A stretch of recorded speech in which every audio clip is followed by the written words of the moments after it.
സുഹൃത്തുക്കളെ, ഇന്ന് രാവിലെ ഞാൻ ആദ്യം മാത്യു സാമുവലിൻ്റെ വിശദീകരണമുണ്ട്. ഈ വിഷയവുമായിട്ട് ബന്ധപ്പെട്ട് അദ്ദേഹത്തിൻ്റെ വിശദീകരണമുണ്ട്. നിലവിലുണ്ടായിട്ടുള്ള സാഹചര്യങ്ങൾ മാത്യു സാമുവലുമായിട്ട് ബന്ധപ്പെട്ട് തന്നെയാണ് സംസാരിക്കാനുള്ളത്. ഇന്ന് രാവിലെ ഞാൻ പറഞ്ഞിരുന്നു, ഞാൻ ഈ വിഷയത്തിനകത്ത് അദ്ദേഹത്തിനെതിരായിട്ടുള്ള ഈ എൻ്റെ ഈ വിഷയത്തിൽ നിന്ന് ഞാൻ പിൻവാങ്ങുകയാണ് എന്ന് ഞാൻ പറഞ്ഞിരുന്നു. ആ ഒരു പോസ്റ്റ് ഇട്ടതിന് ശേഷം, ആ വീഡിയോ സ്റ്റോറിക്ക് ശേഷം അതിനകത്തെ കമൻറ്റുകളിൽ ബഹുഭൂരിപക്ഷവും കമൻറ്റ് സെക്ഷനകത്ത് നോക്കുമ്പോൾ പോസിറ്റീവ് തന്നെയാണ്. അത് ആൾക്കാർക്ക് മനസ്സിലാവുന്നുണ്ട്, സ്നേഹപൂർവ്വം സ്വീകരിച്ചിട്ടുണ്ട്. ചിലർ ചൊറിയാൻ വന്നിട്ടുണ്ട്. ഞാൻ പറയുന്നത് അത് കഴിഞ്ഞിട്ട് ഒരുപാട് പേര് വിളിച്ചു. ചില അഭിഭാഷകർ ഉൾപ്പെടെയുള്ളവർ വിളിച്ചു. ദില്ലിയിൽ ഇദ്ദേഹത്തെ നേരിട്ട് അറിയാവുന്ന ആളുകൾ എന്നെ വിളിച്ചു. അവർ വിളിച്ചിട്ട് ഭീഷണിപ്പെടുത്തിയോ എന്ന് ചോദിച്ചവരുണ്ട്. ചിലത് നന്നായി എന്ന് പറയാനാണ്. ഭീഷണിപ്പെടുത്തിയോ? എന്നെ ഭീഷണിപ്പെടുത്തിയാൽ അതിന് മാത്യു സാമുവൽ വളർന്നിട്ടില്ല എന്നുള്ളത് മാത്യു സാമുവലിന് ബോധ്യമുണ്ട്.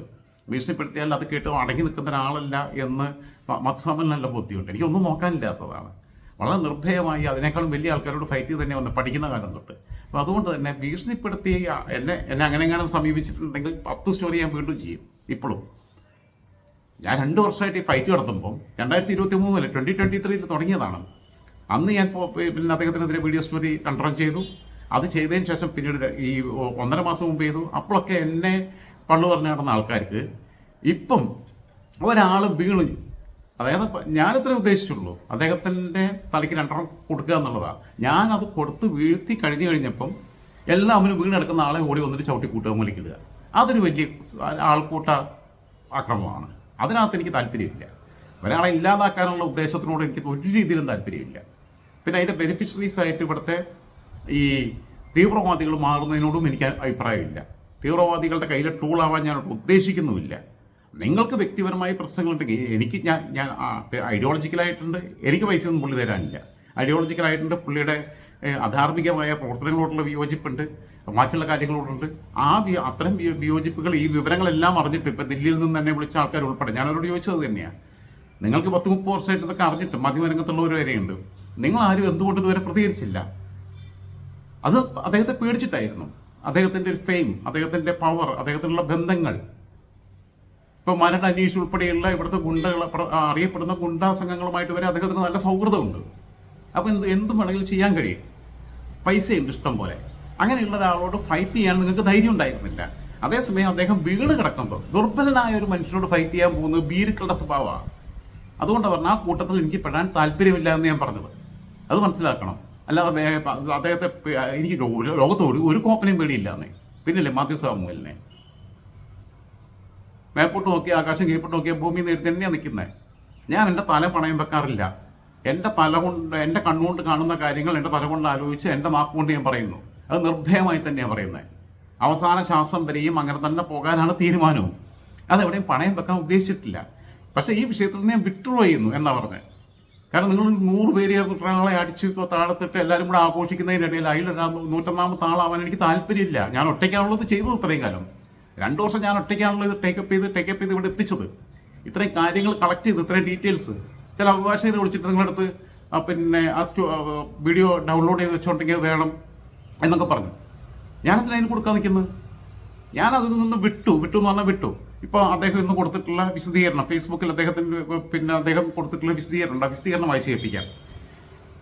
ഇന്ത്യയിൽ പൊതുവെ കോൺഫ്ലിക്റ്റ്, യുദ്ധം, കലാപം പോലുള്ള സാഹചര്യമുണ്ടായാൽ കേന്ദ്ര സർക്കാർ മാധ്യമങ്ങൾ എങ്ങനെ റിപ്പോർട്ട് ചെയ്യണമെന്നതിനെക്കുറിച്ച് ഔദ്യോഗികമായി ഒരു വാർത്താക്കുറിപ്പോ അല്ലെങ്കിൽ ഒരു മാധ്യമ പ്രസ്താവനയോ ഇറക്കാറുണ്ട്. ഇത്തരം മാർഗനിർദ്ദേശങ്ങൾ പ്രസിദ്ധീകരിച്ചതിന് ശേഷം മാത്രമാണ് വാർത്താ റിപ്പോർട്ടിംഗ് സാധാരണയായി പുരോഗമിക്കുന്നത്. കാർഗിൽ യുദ്ധം അടക്കം നിരവധി വിഷയങ്ങളിൽ ഇതായിരുന്നു മാതൃക. ഇപ്പോൾ നടന്ന സംഭവത്തിൽ ഇങ്ങനെയൊരു പ്രസ്താവന വന്നിരുന്നില്ല. അതിനിടെ നിരവധി അന്താരാഷ്ട്ര ന്യൂസ് ഏജൻസികളും അവരുടെ വെബ്സൈറ്റുകളിലൂടെയും മറ്റും ഈ വാർത്ത റിപ്പോർട്ട് ചെയ്തു. ഇപ്പോഴും ആ വെബ്സൈറ്റുകളിൽ ആ വാർത്തകൾ ലഭ്യമാണ്. അതേ വാർത്തകൾ തന്നെ ഇന്ത്യൻ ദേശീയ ഇംഗ്ലീഷ് മാധ്യമങ്ങളും ഹിന്ദി മാധ്യമങ്ങളും പ്രസിദ്ധീകരിച്ചു. എന്നാൽ 4 മണിക്കൂർ കഴിഞ്ഞ് അവർ അത് ഡിലീറ്റ് ചെയ്തു. എനിക്ക് അതിന് സമയബന്ധിതമായി പ്രതികരിക്കാൻ കഴിയാതെ പോയതുകൊണ്ട് തന്നെ ഞാൻ ഡിലീറ്റ് ചെയ്യാൻ വൈകി. ഞാൻ കഴിഞ്ഞ 30 വർഷമായി ഇന്ത്യയിലെ മീഡിയ മേഖലയിൽ പ്രവർത്തിച്ചിരുന്ന ഒരാളാണ്. എപ്പോഴും ഇന്ത്യൻ നിയമങ്ങൾക്കനുസൃതമായി മാത്രമാണ് പ്രവർത്തിക്കുന്നത്. ഇന്നും എന്നും അതേ നിലപാട് തുടരും. It's fine. പക്ഷേ ഇങ്ങനെ ഇവരെല്ലാം വാർത്ത എടുത്തിട്ടാണ് ഈ ചെയ്തിരുന്നതെന്ന് പറഞ്ഞാൽ മതിയായിരുന്നു. ഈ പ്രശ്നമൊന്നും ഉണ്ടാവില്ലായിരുന്നു. കടപ്പാട് വെച്ചിട്ട് ചെയ്താൽ മതിയായിരുന്നു. ദ ഗാർഡിയൻ, കടപ്പാട്, കോട്ടസി ടു ദ ഹിന്ദു, അല്ലെങ്കിൽ പിന്നെ വേറെ ഏതാണെന്ന് വെച്ച് കഴിഞ്ഞാൽ ആ മാധ്യമത്തിൻ്റെ പേര് വെച്ചുകൊണ്ട് പറഞ്ഞാൽ മതിയായിരുന്നു. അങ്ങനെയല്ലാതെ ഞാൻ പിന്നെ എയർ മാർഷലിനെ വിളിച്ചു, ഞാൻ കരസേനയിലെ ചീഫിനെ വിളിച്ചു, ഞാൻ മറ്റേ ആളെ വിളിച്ചു, അവിടുത്തെ ലോക്കൽസുമായിട്ട് ഞാൻ സംസാരിച്ച് കൺഫേം ചെയ്തു എന്ന് ആവർത്തിച്ച് പറയുകയും 3 ഫ്ലൈറ്റ് 5 പിന്നെ ഫൈറ്റർ എയർക്രാഫ്റ്റ് പിന്നെ അതേപോലെ തന്നെ 7 എന്ന് പറയുകയും ആ വിമാനങ്ങളുടെ സ്പെസിഫിക്കേഷൻ വെച്ചിട്ട് റഫേൽ നമ്മൾ മേടിച്ചത് അബദ്ധമായി എന്ന് പറയുകയും ഒക്കെ ചെയ്യുമ്പം ഉണ്ടാകുന്ന ഒരു വലിയ പ്രശ്നമുണ്ട്. അവിടെയാണ് ഞാൻ പറഞ്ഞത്, ഇദ്ദേഹം അങ്ങനെയുള്ള കാര്യങ്ങളിലൊന്നും അദ്ദേഹത്തിൻ്റെതായിട്ടുള്ള ഒരു ന്യൂസും ഇല്ല. ഇൻവെസ്റ്റിഗേറ്റീവ് ജേർണലിസം ഉണ്ട്, അല്ലെങ്കിൽ അദ്ദേഹത്തിന് കണക്ഷൻ ഉണ്ടെന്ന് പറയുന്നത് വെറുതെ പറയുന്നതാണെന്ന് ഞാൻ പറഞ്ഞുള്ളൂ. അതിൽ ഞാനിപ്പോഴും ഉറച്ചു നിൽക്കുക. അതെല്ലാം അദ്ദേഹത്തിൻ്റെ തള്ളു മാത്രമാണ്. അതെനിക്ക് 100% അറിയാം. ഈ പറയുന്ന ഹയർ ഒഫീഷ്യൽസുമായിട്ടോ അല്ലെങ്കിൽ നയതന്ത്ര കാര്യ വിദഗ്ധന്മാരുമായിട്ടോ അല്ലെങ്കിൽ പിന്നെ ദേശീയ മാധ്യമങ്ങളിൽ പ്രവർത്തിക്കുന്ന ആളുകളുമായിട്ട് പോലും ആഴത്തിലുള്ള ബന്ധം അദ്ദേഹത്തിനില്ല. ദില്ലിയിലെ മലയാളി പ്രസ് ക്ലബിൻ്റെ അടുത്ത് പോലും അദ്ദേഹത്തിന് പോകാൻ പറ്റില്ല. ഇതൊക്കെ സത്യമാണ് ഞാൻ പറഞ്ഞത്. അപ്പോൾ അദ്ദേഹം അങ്ങനെ പറഞ്ഞാൽ മതിയായിരുന്നു, അല്ലാതെ ഈ പുളൂസ് അടിക്കരുത് അതിൻ്റെ ഇടയിൽ കൂടെ. അങ്ങനെ അടിച്ചുകൊണ്ടാണ് അതിൻ്റെ ഫലമാണ് ഈ ബുദ്ധിമുട്ടൊക്കെ ഉണ്ടായത്. എനിക്ക് അവിടെ ബന്ധമുണ്ട്, നിങ്ങൾക്ക് അറിയാണ്ടാണ്, അവരെല്ലാം യൂട്യൂബർമാരാണ്, ഇതൊന്നും പറയാൻ പോകേണ്ട ആവശ്യമില്ലായിരുന്നു. ഇപ്പം മാത്യു സാമുവൽ ഇത് പറഞ്ഞ കാര്യം വളരെ കറക്റ്റായി. അവിടെ വെച്ചത് അവസാനിക്കുകയാണ് വേണ്ടത്. ഒരാളെ അങ്ങ് വേട്ടയാടിയും കൊന്ന് ശരിയാക്കിയിട്ടേ പോവുള്ളൂ എന്ന് പറയുന്നത് ശരിയൊന്നുമല്ല. എല്ലാ തെറ്റിനും കൊടുക്കേണ്ട ശിക്ഷ കൊടുത്തു, ആ ശിക്ഷ കൊടുത്തു. അദ്ദേഹത്തിൻ്റെ ആ ഒരു മാസ്ക് വലിച്ചു കീറി എറിഞ്ഞു.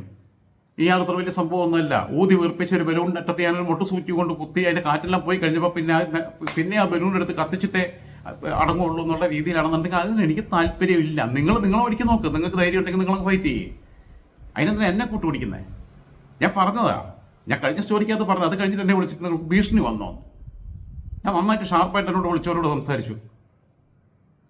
നിങ്ങൾക്ക് ആൾ മാറിപ്പോയി എന്ന് പറഞ്ഞു, ഭീഷണി വന്നു. അങ്ങനത്തെ എനിക്ക് ത്രെറ്റ് ഉണ്ടെന്നുണ്ടെങ്കിൽ ഞാൻ 2 സ്റ്റോറി പിന്നെയും ചെയ്യും.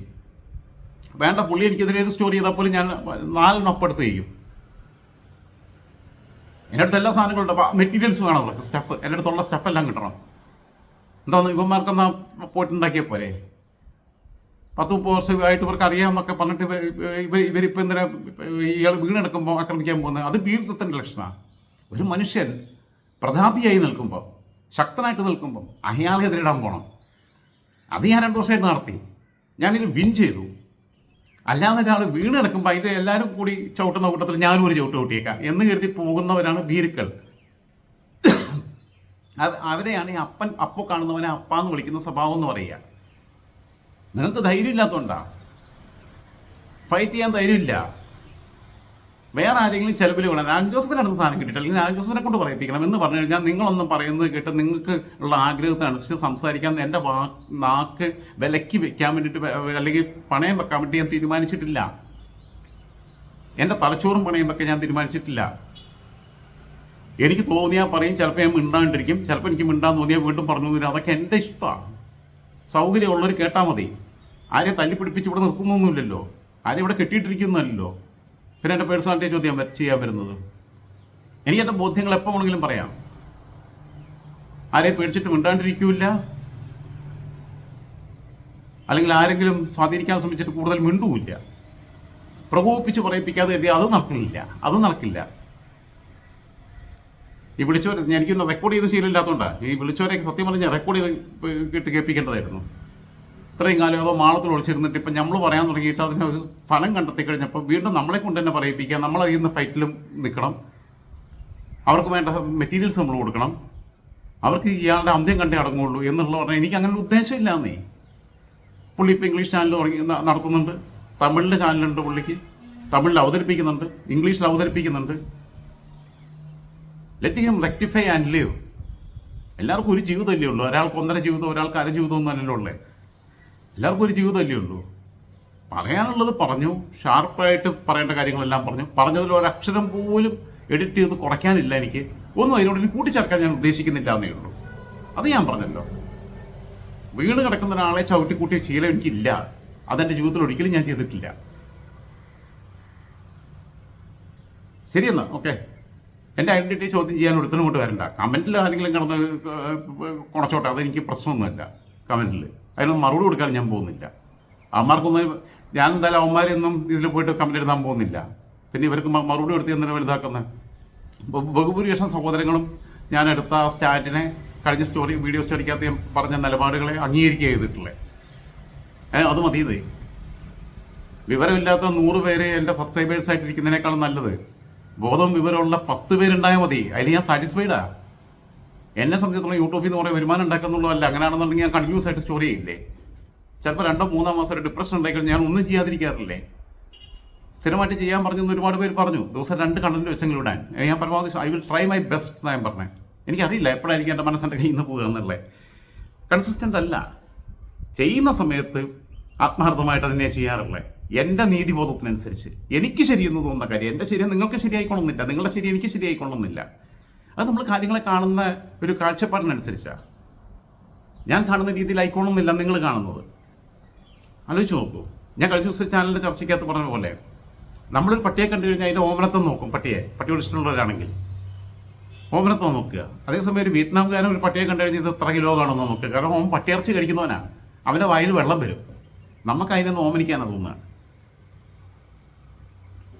നമ്മളൊരു മരം കണ്ടു കഴിഞ്ഞാൽ ആ മരത്തിൻ്റെ നല്ല തണൽ നിൽക്കുന്ന ഒരു മരമാണെന്നുണ്ടെങ്കിൽ ആ മരത്തിൻ്റെ തണൽ നന്നായിട്ട് ആസ്വദിക്കും. അല്ലെങ്കിൽ ആ മരത്തിൻ്റെ സവിശേഷത, അതിൻ്റെ ഒരു മനോഹാരിത ആസ്വദിക്കും.